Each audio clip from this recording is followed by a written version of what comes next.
Sairam students, welcome to the second session of chapter 7, that is motion, force and work. So before starting with today's session children, let's revise what we had learnt in the last session. So children, in the last session we had seen several definitions, right? First we saw the definition of motion, that is continuous displacement of an object is called as motion. Then we saw about the definition of distance. The length of the route actually traversed by a moving body irrespective of the direction is called as the distance. And distance, it is a scalar quantity. And in the MKS system as well as in the SI system, the distance, it is measured in meters. Then we saw about what is displacement. So the minimum distance traversed by a moving body in one direction, that means from the original point to reach the end point or the final point, is called as the displacement. Displacement, it is a vector quantity, right? And the unit of displacement is also meter. Then we saw children about the definition of velocity. So the distance traversed by a moving body in specific direction in unit time is called as the velocity. And what was the formula for calculating the velocity? Velocity is equal to displacement upon total time. And velocity, it is a vector quantity and the unit of velocity is meter per second. Then children, we saw about the speed. Now speed, what was the formula for calculating the speed? Speed is equal to distance traversed upon total time, and the unit of speed is also meter per second, right? So children, we took two sums based on which we calculated the velocity and the speed, right? I hope you remember we had taken the example of Ranjit's house till he goes to the school. So we calculated the velocity and the speed, right? After that children, we saw about the average velocity and instantaneous velocity, right? So we took an example of a truck, right? So the average velocity was 40 km per hour, and then we calculated the instantaneous velocity, right, for three specific distance AB, BC and CD. So the what is instantaneous velocity? The velocity which is calculated at a particular moment of time is called as the instantaneous velocity. And this instantaneous velocity, it is different at different times. So this was what we had revised in the last session. So let's start with today's session children. So today we are going to see about acceleration.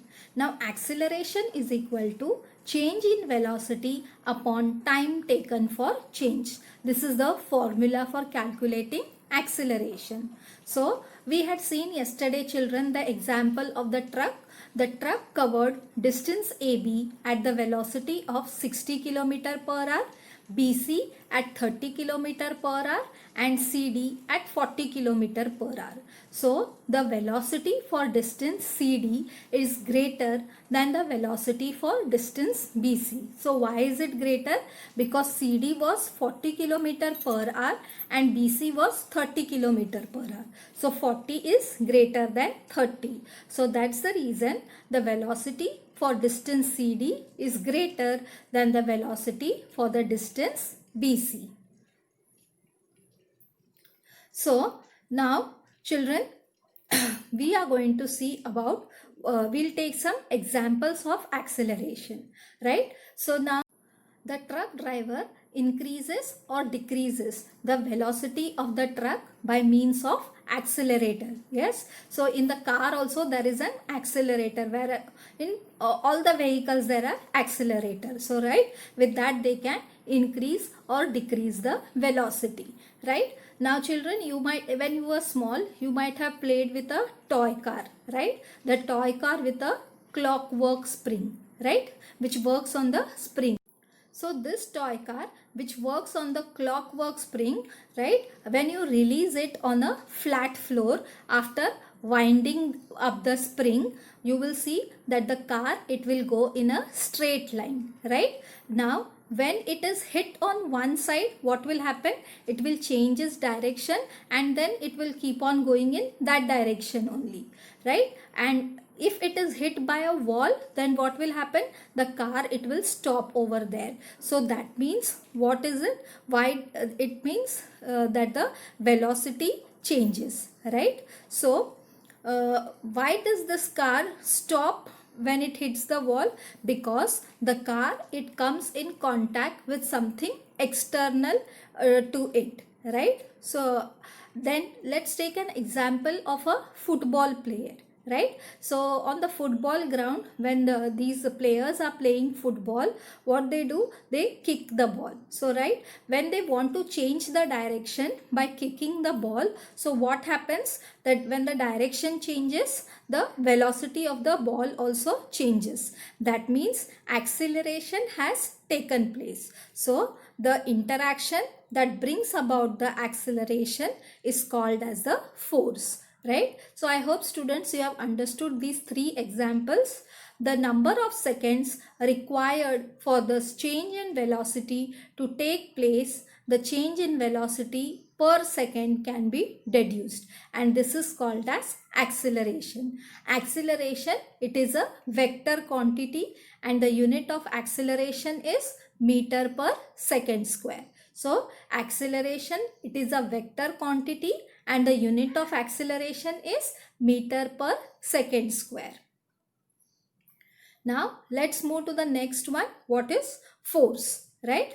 The interaction that brings about the acceleration is called as the force, and force, it acts on a body, and in SI system the unit of force is Newton and the short form is N, and in CGS system it is dyne and the short form is small d, and force, it is a vector quantity. Now children, let's take two examples of it. Now if you take let's see it over here. Okay, now you can see in this figure there is a big smooth tabletop, right? This is a big smooth tabletop and these two are the glass marbles, right? So these glass marbles, you roll it on this big smooth tabletop. So what will happen? After some time, this glass marble which is rolling, it will stop. So why does it stop? Because its velocity is gets decreased, and that's the reason the glass marble will stop rolling, right? Now let's take another example.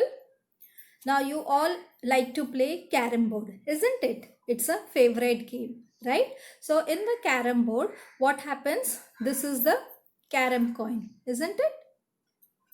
This is your carom coin and this is your striker, right? So when you are pushing the carom coin with a striker, what happens? The coin, it moves further, right? And after moving further, it stops over there, right? Now when you apply talcum powder on the carom board and now you hit the carom coin with the striker, so what will happen?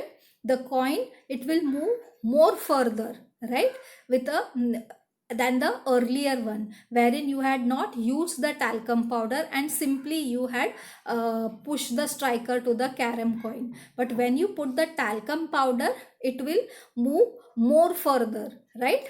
It will move more further and then it will go and stop at a at one point, right? So I mean, what I want to say you children, that from this what we can infer, that when you are putting talcum powder, there is a force of friction, right? And when you are not using talcum powder, there is no force of friction, right? So the velocity, it gets decreased due to the velocity of the coin, it decreases due to the force of the friction, and that's the reason the coin stops. So if the friction between the carom coin and the coin is reduced, the coin, it keeps on moving for a longer time, and it means that if no force of friction is acting on the moving body, it will keep on moving with a constant velocity.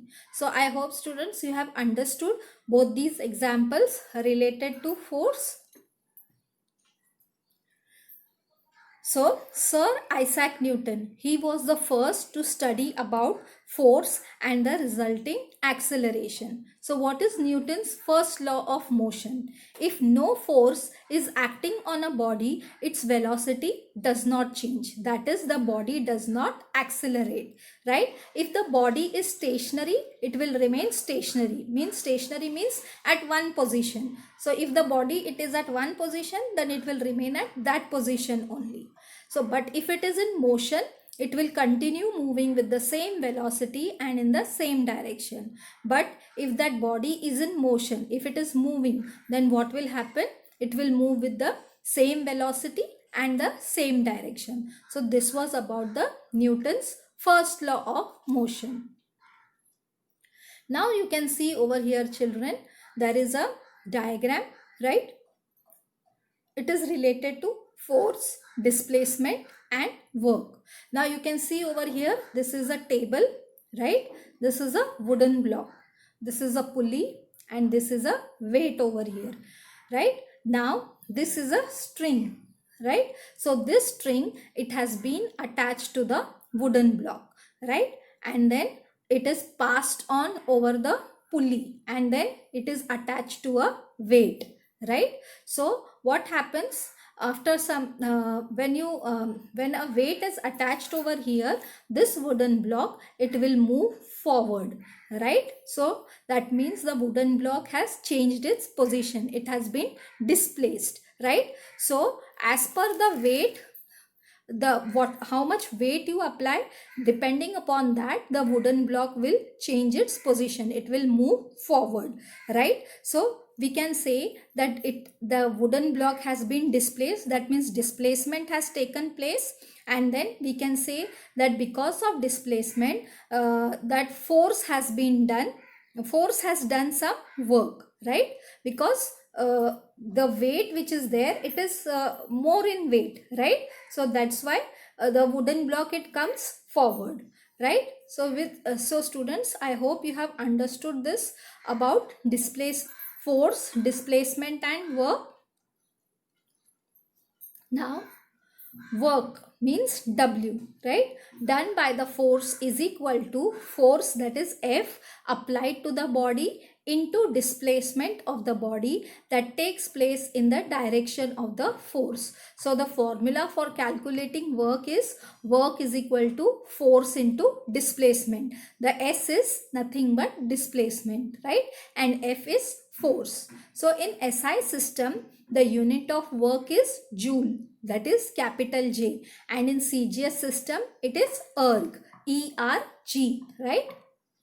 So children, with this we finish our chapter 7, that is motion, force and work. So let's recap what we have learned today. First we saw, children, about acceleration. So we saw the formula of acceleration. What is it? Acceleration is equal to change in velocity upon time taken for change, right? Now acceleration, it is a vector quantity, right? So and the unit of acceleration is meter per second square. Then children, we discussed about the 3 examples. First was about the truck, right? The truck, it can increase or decrease the velocity. The truck driver can increase or decrease the velocity of the truck by means of the accelerator. Then we took up the example of the toy car, right? The toy car with a clockwork spring. So when the toy car, it is released on the flat floor with after winding the spring, you will see that the car, it will move in a straight line. But if it is hit on one side, then it will change its direction and it will move further. but if it hits a wall, it will not go anywhere, it will stop over there. So that means velocity changes, right? Velocity changes. Then the third example we took about the football player, right? When the player, he wants to change the direction of the football by kicking it, so what happens? The direction changes, that means the velocity also changes. Then we saw about force, right? We took two examples. One was about a big smooth tabletop on which two glass marbles were rolled. So these glass marbles, after rolling for some time, when the velocity decreases, the glass marble, it will stop, right? Because its velocity has decreased, so it will stop. Then we took the example of a carom board, right? First we took the plain carom board with a striker and the coin, and we hit the carom coin with the striker. So what will happen? The coin, it will move further, right? Then we applied talcum powder on the carom board, and then we hit the carom coin with the striker. So what happens? The carom coin, it moves more further than the first case, right? And then later on it stops, right? So there was a force of friction when you apply talcum powder on the carom board. Then Sir Isaac Newton, he was the first to study about the force and resulting acceleration. Then we saw about the Newton's first law of motion. So Newton's first law of motion, what was it?